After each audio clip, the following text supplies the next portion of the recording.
A week before Chinese President Hu Jintao heads to the U.S. for his first official visit, the U.S. Treasury Secretary delivered a speech on the two countries' economic relations.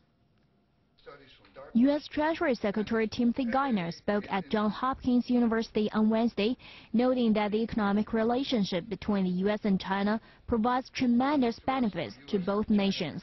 He says Hu's visit takes place at a time of important transition for the world economy, for the Chinese economy, and for the American economy. The economic relationship between the United States and China provides tremendous benefits to both our nations.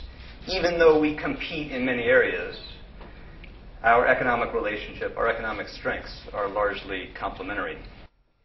Geithner indicates that the Chinese leader's visit comes against the backdrop that the global economy is facing new dynamics of growth because of the financial crisis and global economic slowdown. He says these growth dynamics will fundamentally change the balance of the world economy, forcing changes in the architecture of the trade and financial systems. Talking about the U.S. economic relationship with China in the context of the changing global economy, Geithner says that even though we compete in many areas, our economic strengths are largely complementary.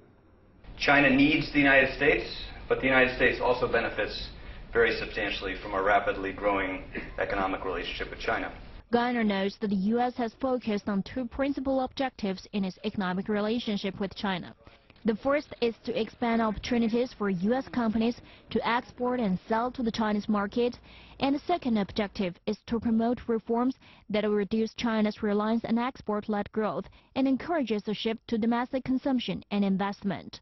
In response to domestic criticism that China is stealing U.S. jobs, Geithner says it is important for Americans to understand the solutions to the challenges in the U.S.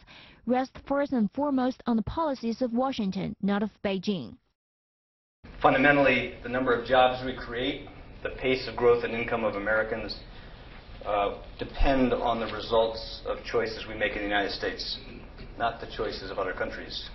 Geithner stresses that the prosperity of Americans depends overwhelmingly on the economic policies they pursue to strengthen American competitiveness. He adds that even as Americans work to encourage further reforms in China, they need to understand that their strength as a nation will depend not on choices made by China's leaders, but on the choices they make at home.